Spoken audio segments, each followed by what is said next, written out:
안녕하세요. 반갑습니다. 책임 분담과 영인체의 성장 1편에서 이어집니다. 무형실체 세계와 영인체. 하나님께서는 당신의 모양대로 사람의 몸과 마음을 창조하셨습니다.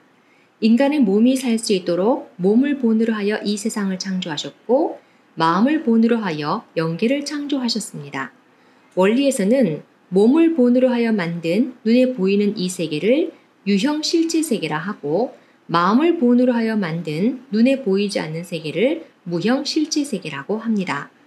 성경에 여호와 하나님이 흙으로 사람을 지으시고 생기를 그 코에 불어넣으시니 사람이 생명이 된지라는 말씀은 유형실체 세계의 물질적인 요소로 사람의 육신을 만들고 무형실체 세계의 무형의 요소로 사람의 마음을 창조하셨다는 말씀입니다. 또 성경은 육의 몸이 있은즉 또 신령한 몸이 있느니라고 말씀하고 있습니다. 인간은 몸이 두 개인데요. 신령한 몸을 못 느끼는 이유는 둘이 하나 되어 살기 때문이에요. 이렇게 살죠. 우리가 평소에 심장박동 소리를 듣지 못하는 이유는 하나 되어 있기 때문인 것과 같습니다. 육의 몸은 시간과 공간의 제약을 받아 늙고 병들어 죽습니다. 그러나 신령한 몸은 시간과 공간의 제약을 받지 않기 때문에 늙지도 않고 죽지도 않습니다. 이 신령한 몸은 육신이 죽으면 육신을 벗고 무형실체 세계인 영계에 가서 영원히 하나님과 함께 살게 됩니다. 인간의 죽음이나 생명을 가진 만물이 그 생을 마치는 것은 인간이 타락했기 때문에 나타나는 것이 아닙니다. 생명을 가진 존재는 영원한 것이 없고 다 늙거나 변화하고 죽는 것입니다. 사람은 수명을 다하면 육신을 벗고 마음은 영계로 가는데 사람이 죽으면 돌아갔다고 표현하는 것도 이 같은 의미인 것입니다. 종교에서는 사람이 죽으면 지옥을 가고 천당을 가고 극락을 간다고 말합니다. 무엇이 가는 것일까요? 마음이 가는 것입니다. 그런데 마음은 관념이잖아요. 마음은 실체가 없어서 어떤 정의도 내릴 수 없는 하늘에 뜬 구름과도 같은 것이어서 있다면 있고 없다면 없는 것이 마음이라고 할 수 있습니다. 그런데 영매자는 죽은 사람들을 본다고 말합니다. 마태복음 17장에는 예수님이 변화산에서 모세를 만나고 엘리야를 만나는 이야기가 나오는데요. 모세는 예수님보다 약 1600여 년 전에 죽은 사람이고 엘리야는 약 900여 년 전에 죽은 사람입니다. 그래서 마음에는 체, 즉 신령한 몸이 있습니다.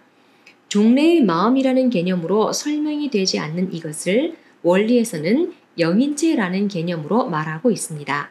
이 영인체가 하나님이 창조하신 신령한 몸인 것이죠.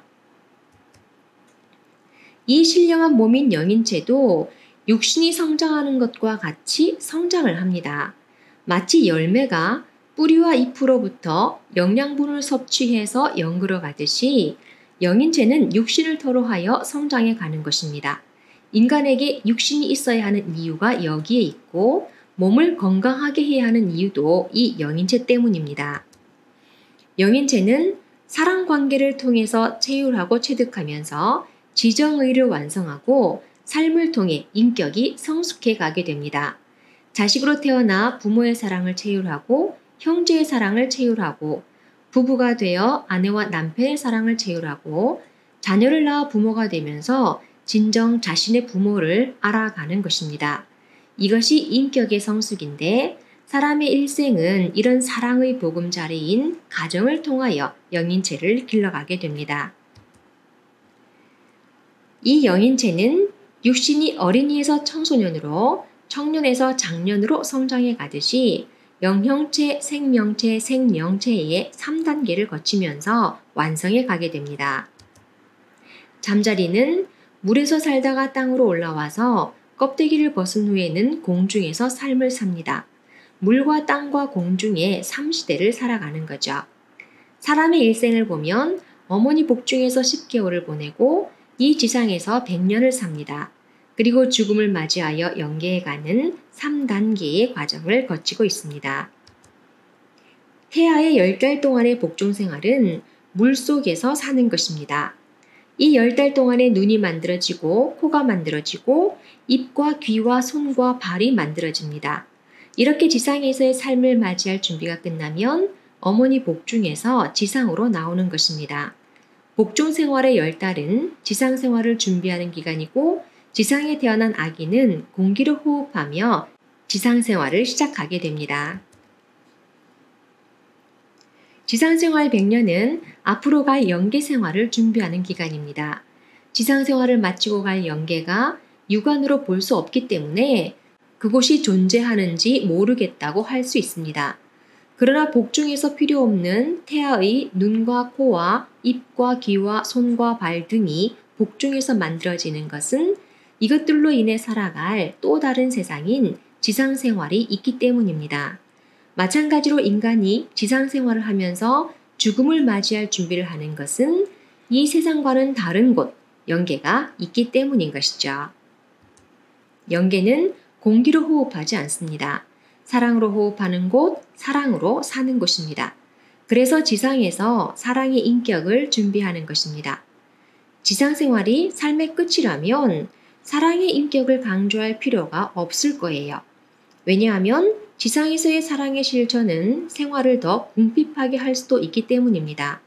지상 생활에서 사랑을 이야기하는 것은 영적인 기쁨에 가치를 두고 있기 때문이고 육신 생활의 중요성이 여기에 있습니다.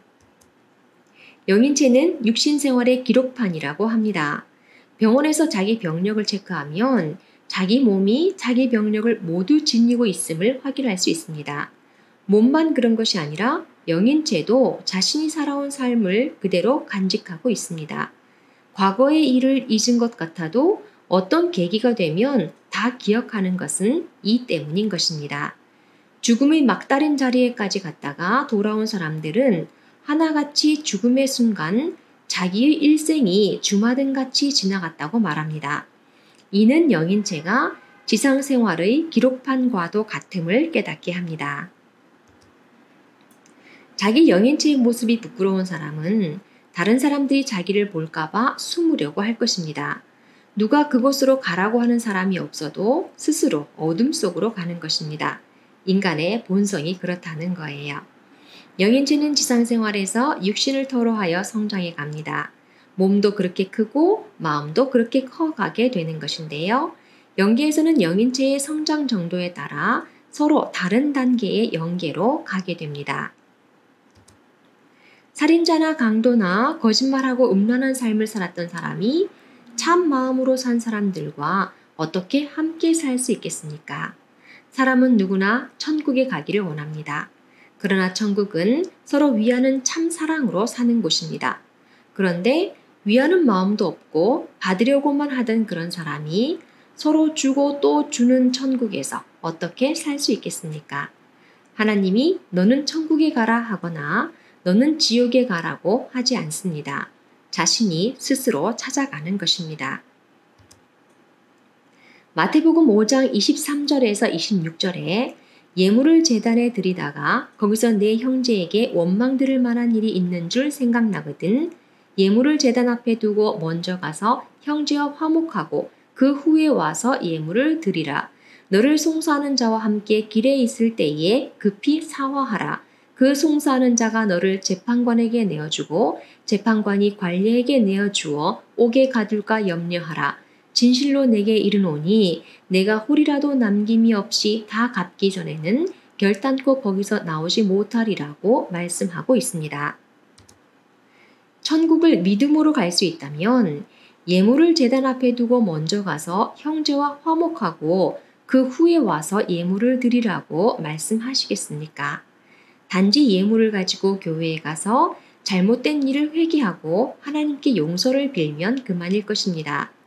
하나님은 나를 믿으면 죄인도 천국에 가라 하거나 나를 믿지 않으면 의인도 지옥에 가라고 하는 그런 아버지가 아닙니다. 그런 아버지라면 왜 내가 털끝만큼이라도 남김이 없이 다 갚기 전에는 결단코 거기서 나오지 못하리라고 말씀하시겠습니까?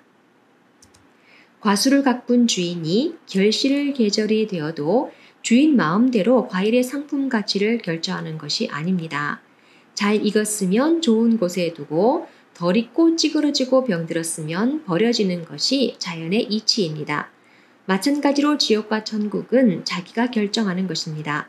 하나님은 괜찮다 같이 살자 하지만 자식이 부모를 뵐 면목이 없어서 부모 품에 안기지 못하는 것입니다. 그것이 지옥입니다. 예수님의 가르침은 믿고 특별한 혜택을 받으라는 것이 아닙니다. 부모 되시는 하나님의 마음을 알아야 합니다. 하나님은 영원하신 분입니다. 그러기에 그의 사랑의 대상인 인간도 영원해야 합니다. 그러나 영원히 하나님과 함께할 사랑하는 아들, 딸이 타락하여 영원한 고통 속에 있으면 하나님의 고통도 영원할 수밖에 없습니다. 하나님은 타락한 아들, 딸을 구원하시려는 하나님입니다. 죄의 고통에서 인류를 구원하기 위하여 애써 오신 하나님인 것입니다. 통일 원리는 수십 성상을 두고 창망한 무형세계를 헤매면서 밝혀낸 진리입니다. 하늘만이 기억하시는 이 진리를 피 어린 고난의 길을 걸으며 밝혀낸 것입니다. 다음 시간에 뵙겠습니다. 감사합니다.